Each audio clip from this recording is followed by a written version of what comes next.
Hi, and forgive me for being late.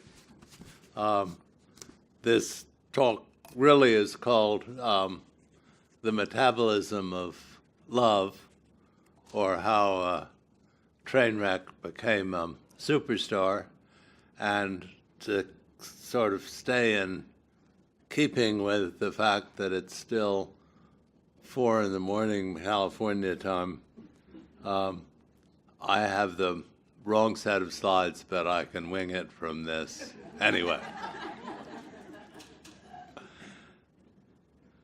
In 1939, William T. Grant gave Harvard,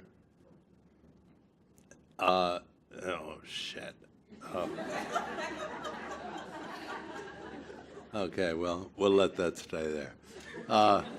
Gave Harvard 20 years funding to follow a group of promising young men for a lifetime. At the time I joined the study in the 60s, the wisdom of William James still held true, that human personality is set in plaster by the age of 30, and it was almost universally accepted. And it wasn't until the 21st century that the Grant study finally was able to prove William James wrong. And Erickson had suspected that adult development went on, but the Grant study followed the same men for 75 years. They're now 95, still going strong. I want to present the power of adult development, and as I don't have a slide, I'm going to have to let you take it in. One of the most articulate men said, from 20 to 30, I learned how to get along with my wife. From 30-40, I learned how to be a success in my job. And after 40, I worried less about myself and more about the children. And translating that into Ericksonian language, we're looking at first identity, and then intimacy, and then career consolidation. And not everybody reaches those at the same stage, but they work for women as well as for men. The same man that summed up Erickson's life cycle so nicely, when I called him up when he was in his late 80s, and my stepdaughter at 16 was desperately trying to get her identity with a new first ever driving license, he said to me, George, I'm on my way tomorrow to the Division of Motor Vehicles to find out if the world is still safe enough, or I'm still safe enough for me to drive. And Erickson called that integrity. And in between generativity and integrity came a stage that Erickson didn't mention, that I've called either keeper of the meaning or guardian, but it's why the world invented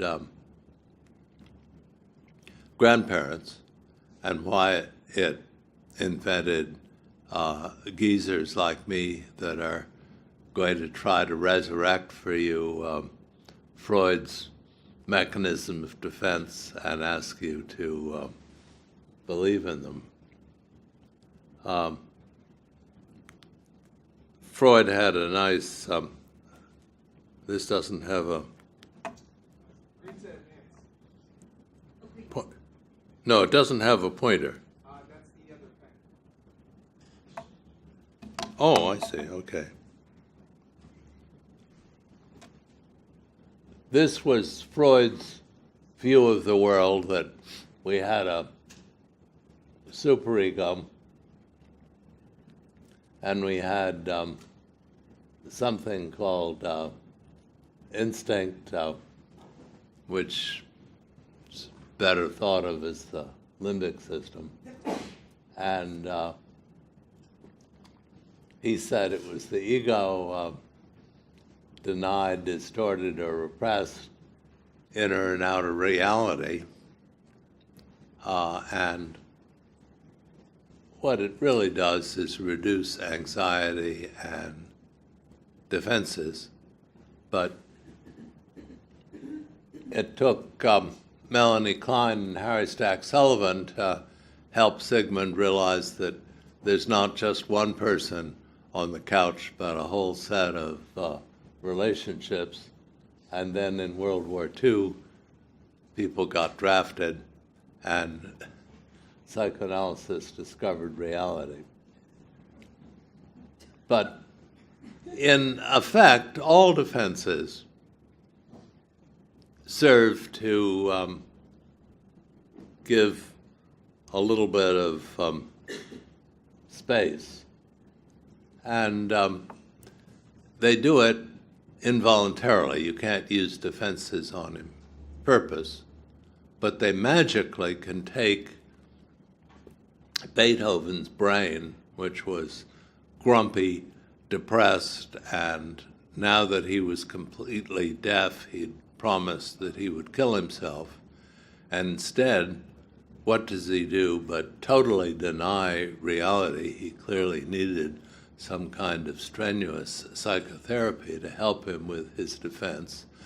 And he put Schiller's Ode to Joy to music and gave us the Ninth Symphony. And I mean, that's such an extraordinary degree of legerdemain, and our defenses don't always serve us that well. And now we're going to see what's left on this slide that is legible, and then I'll.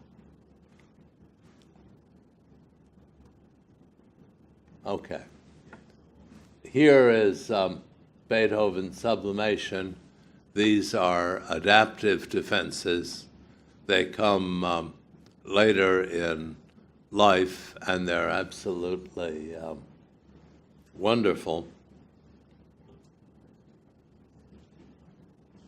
Stoicism,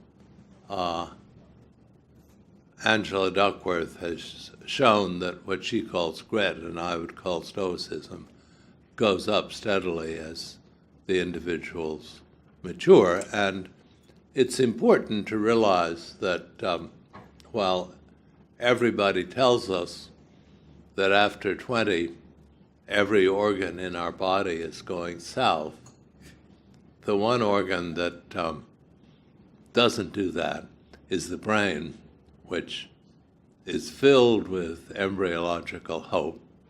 And there's every evidence that the brain improves until around 60 or 70. By the time you're my age, you bring the wrong set of slides.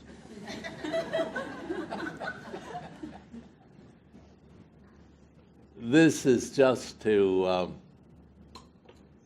show that the things that we think with should affect defenses don't. So maturity of defenses is in many ways a gift of God.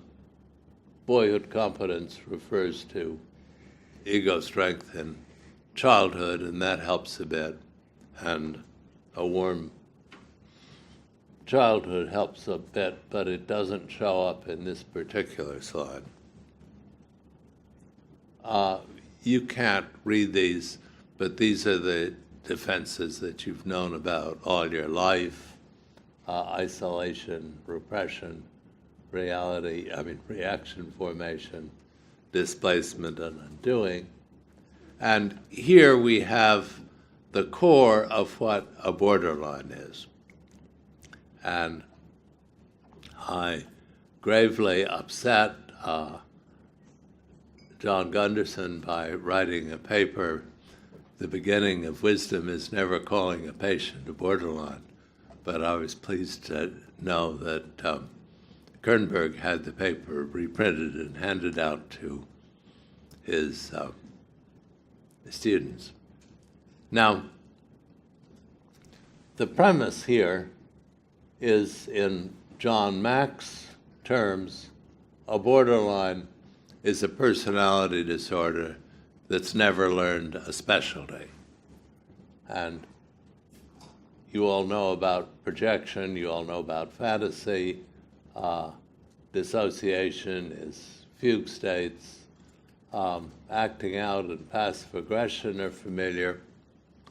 Hypochondriasis, which every person who treats borderlines ought to know more about, basically boils down to help projecting complaining. And the reason why we get so angry at our patients is they offend our narcissism and explain to us that we're assholes and we never said anything helpful. And that kind of gets under our skin. And it's one way to put it in Kernberg's terms that borderlines just have too much hypothalamic aggression and they're basically bad people. Another way of looking at them is the way Greta Biebring, who was the first woman to become a full professor of clinical medicine at Harvard, and her young residents were flooded with displaced persons after the war who would come as patients and drive their house officers crazy with their complaints that no matter what the residents did, they never could satisfy, just as you find out that it's 5 o'clock in the afternoon on Friday that your borderline first has the bright idea to cut her or his wrists. And she was a wise woman, and she said, look, why don't you look at their left forearms before you condemn them? And of course, on their left forearms, they had the tattoos left from their life in Buchenwald and Auschwitz. And yet the problem with having been sinned against by people that you no longer can punish, these are people who grow up from child abuse, is there's no way you can punish the SS. And here are these nice, guilty Jewish boys at Beth Israel Hospital, and you can just torture them, and their good medical altruism is tortured, and so we hate borderlines. And this, for those of you that see this as a genetic illness, and it's one that's going to get better with biochemistry, I used to illustrate when I went around talking about borderlines, which I'm not going to do today. I would ask them to bring me the biggest borderline on the unit. And by biggest borderline, they intuitively knew what I meant. Wasn't just someone who was an expert at all 6 of these defenses, but somebody who everybody on the unit hated. And you talk to these people for a while, and you often found out that they had miserable lives, and the way Greta Biebring taught her residents to cope with hypochondriasis is to say, your heart disease is the worst I've ever seen in the last 2 years, which translated into BPH is, in the past you've had a hell of a life, and there must be people that you're a little vexed at. This is just to point out that it's very useful to have mature defenses. But being mature defenses, you sometimes have to wait a whole lifetime. And this you're going to hear in the next lecture. But what you see here is everything good except this is an old slide, and I spent my life hoping that as a poor psychiatrist I could get Freud's mechanisms of defense into the New England Journal by showing that adaptive defenses are good for your health. And after 50 years of trying to manipulate the data, defenses are good for everything, except they don't make you any physically healthier or live longer. This is just a way of illustrating the power of defenses. The question is, what causes PTSD? And the grant study beginning in 1940 had the advantage that World War II was allowed by the IRB to occur and submit all of the grant study men to being drafted, and many of them saw severe combat. And the men with the highest defense scores who saw high combat had only about a sixth as many PTSD symptoms at 80 as the men who had high combat but didn't have mature defenses. And this is just another way of showing the same thing. We gave men at midlife total life stress scores, loss of a parent, loss of a wife, loss of a child, being fired, etc. And men with low stress scores didn't develop depression, and men with high stress scores developed depression in an entirely linear way, depending on how many of the adaptive defenses they used.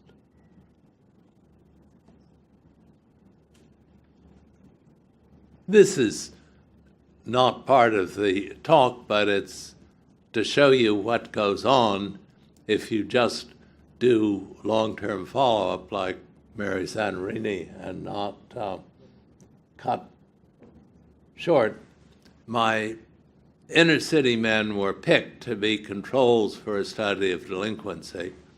And at 25, they were all doomed for assembly lines and the trash heap of the unskilled worker. And all you had to do was show a little bit of patience, follow them into middle life, and their bell curve of social success, occupational success, looked remarkably middle class.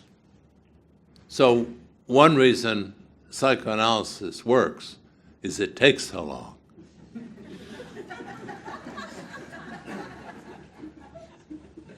And the wonderful news about adult development is that adolescence is a self-limiting disorder. But as those of you that have adolescent and millennial children, you may have a lot of waiting to do.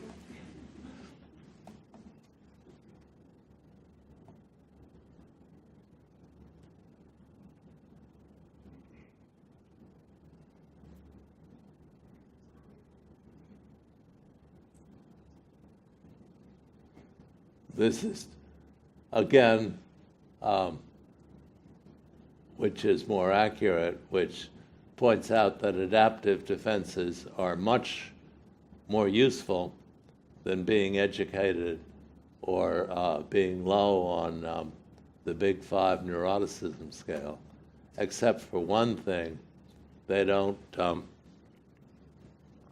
keep us from getting poor physical health, which, while disappointing to me as a wannabe publisher in the New England Journal, I'm afraid it's true. There we go. It's not a very nice slide, but this is adult development, and this is just to show that whether you look at women or you look at grant study men or you look at inner city delinquents, if you follow people long enough, they grow up. Okay. With that somewhat shaky introduction, my slides were much what I brought, and the lecture was called not personality development, but the metabolism of love. And this one picture is usually worth 1,000 words. I'm going to tell you a story. In 1939, when Godfrey Camille presented himself to the grant study, he was a tall, red-headed boy with a charming manner who planned to enter medicine in order to help others. And only gradually did the staff discover that the allegedly normal Godfrey, who fantasized immature defense, that he wished to help others, was a flaming hypochondriac and went to Stillman Infirmary, which was the Harvard Health Service hospital, whenever he could, and he never had any tangible illness. On the 10th anniversary of his joining the study, anticipating their future personality stability, the men were ranked from A to E, and Godfrey Camille was awarded an E. But if he was a lonely, self-centered young man, as an old man, he became empathic and beloved. And what made a difference? In part because our brain, unlike the rest of our body, does get better with age. You may not believe me, but at 82, life's a lot easier than it was when I was 20. But in part, the recovery from being a train wreck is because Camille spent his entire life searching for love, and when he found it, unlike your borderline patients, he took it inside. In short, he metabolized the love that he found. Camille's parents were upper class, but they were socially isolated and pathologically suspicious, both of them. As Camille put it at 19, mother hasn't exactly made up for dad's shortcomings. And at 47, he said, I neither liked nor respected my parents. And the study didn't just use single informants. So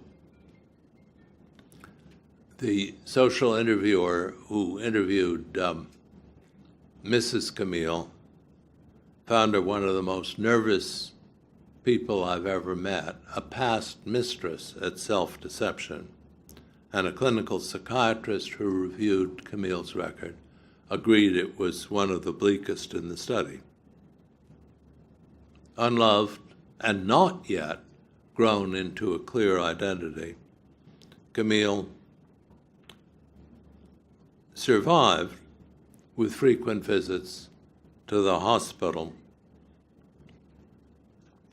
And after 2 years, a usually sympathetic health service physician used what was then the worst swear you could give to a patient. Not same happens with your borderline patients today, but with different words.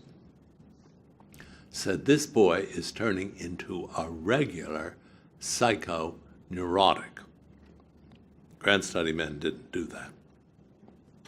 Now, the problem with immature defenses is they're involuntary and they're narcissistic, and they work fine for the individual. So your borderline patient's projection, fantasy, hypochondriasis feel fine to them, and they feel perfectly awful to you.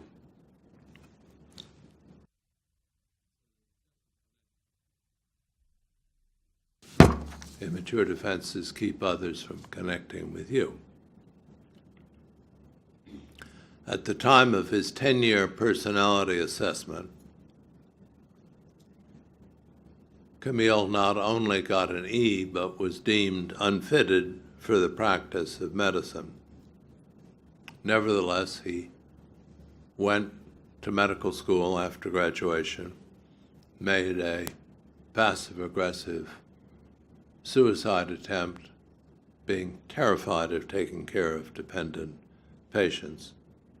And after several sessions of psychotherapy, he said, my hypochondriasis has been mainly dissipated. Having grasped that he was paying for healthy ambition with depression, he abandoned his hypochondriacal defense and replaced it with a more mature and more empathic defense of displacement, which means minimizing your negative feelings and moving it to a less intense object.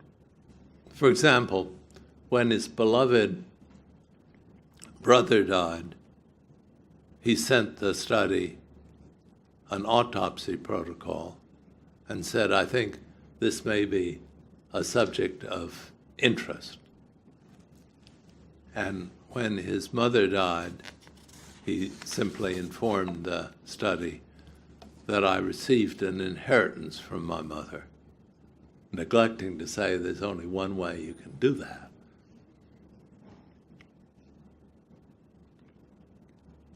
Whereas people had once felt overwhelmed, helpless and angry in the face of Camille's immature defenses, they found his minimized grief much more comfortable to deal with. That doesn't mean that neurotic defenses are particularly fun for the individual, and that's what brings the good patients into psychotherapy. Like many adolescents, Camille hadn't been very aware of the connection between his body and his feelings. After his post-suicidal insight, he began to distinguish between physical and emotional sensations. Emotional stress still led to indigestion, abdominal pains, cold hands, and gastric distress, but Camille no longer felt he needed to go to the Stillman Infirmary. He just realized that he was upset or outraged. Then, at 35, he had a life-changing experience. To my horror, reading his record and his delight, he was hospitalized with pulmonary tuberculosis for 14 months. As he put it, it was kind of neat. I could go to bed for a year and get away with it. I was glad to be sick. Camille, like the equally unloved playwright Eugene O'Neill, felt his time in the hospital almost like a religious rebirth. Somebody with a capital S cared about me. Nothing, he wrote, has been so tough since that year in the sack. And indeed, he had experience where the room was filled with light. Jesus visited him and said, "Follow me." Once he took in, as I saw it, 14 months of loving, unconditioned nursing care, he seized the ball and ran with it. And after several false starts, he was able to get married. He was able to consolidate his career. This means contentment, commitment, and compensation, and competence. And then, unlike many doctors, he became a really good dad. At 50, one of his daughters told me that both his children remembered him as an exemplary father. At this time, his daughter was 50. And these developments allowed Camille to build for himself the loving surround that he'd so missed as a child, and give it back to others, its riches. As I watched the man grow from 18 to 60, Erickson's stages were confirmed over and over again. And as the decades passed, Camille's coping style also changed. His original reliance on displacement, the unconscious avoidance of emotional intensity, was replaced by the more empathic coping strategy of altruism, giving unto others what you wished you'd had for yourself. At 30, Camille had hated his dependent patients. In vivid contrast to his post-medical school panic, at 45, he said, "I had problems and went to others, and now I enjoy others coming to me." His daughter told me when I met her, Dad had the innate ability to just give. He also wrote papers that helped other clinicians understand their patients from deprived childhoods. When I was 55 and Dr. Camille was almost 70, I asked him my routine question, what have you learned from your children? And if those of you under 65 have trouble answering that, it's all right. You'll grow up and figure it out. He answered thoughtfully, that's a tough question. Isn't that a whopper? And I was disappointed. I'd expected more from this sensitive, articulate young man. But 2 days later, he came up to me at Harvard Yard before I was to give a talk to his classmates. And with tears in his eyes, he said, you know what I learned from my children? I learned love. When I first wrote about the life of Godfrey Camille, I had no idea what led to his recovery. Clearly, it had been catalyzed by a year of enforced invalidism. At age 55, he attributed everything to his visit from Jesus.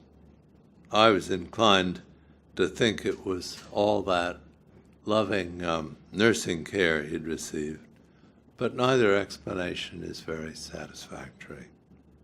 What I know now is it doesn't really matter. It took me really the length of the grad study to learn that personal relationships are the most important thing in the world, and to take love seriously. What does love look like? A vision of Jesus?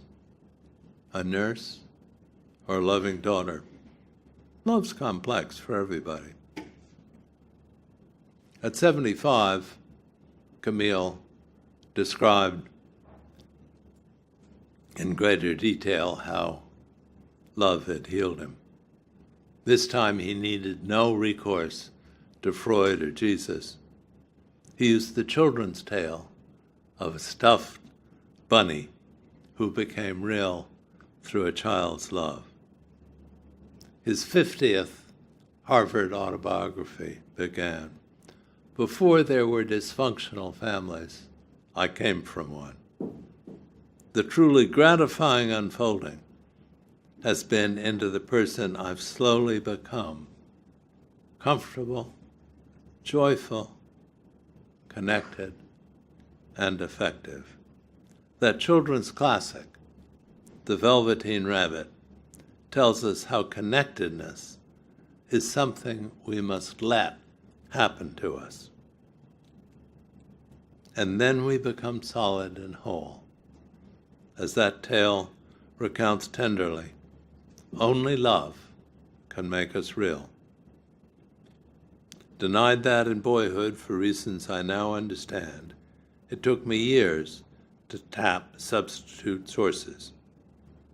What seems marvelous is how many there are and how restorative they prove.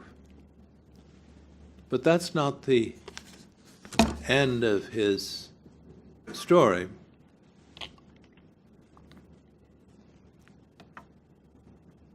When he became an old man, Camille researched, like many geezers do, his German genealogy. Only he expanded this common old person's hobby to meet and befriend his previously unknown relatives in Germany, to create the family he never had. More years passed. At 77, he reviewed his past 5 years as the happiest in his life. He had a new love. He was whipping men 30 years younger, his junior in squash. He was nurturing a beautiful garden.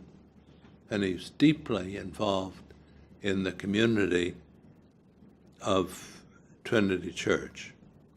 At 80, the shy, lonely Camille threw himself a bring-your-own-supper birthday party. He provided the jazz band. 300 people came. At 82, he had a fatal heart attack while playing squash. The church was packed for the memorial service. There was a deep and holy authenticity about this man, the bishop said in his eulogy. His son's tribute was Stan lived a very simple life, but very rich in relationships. Yet prior to age 30, Camille's life was essentially barren of relationships. William James, eat your heart out. To conclude, here were two pillars of happiness revealed by the man of the 75-year-old grant study, but particularly illustrated by Dr. Camille. One pillar is love and the grace to be able to take it inside and metabolize and internalize it.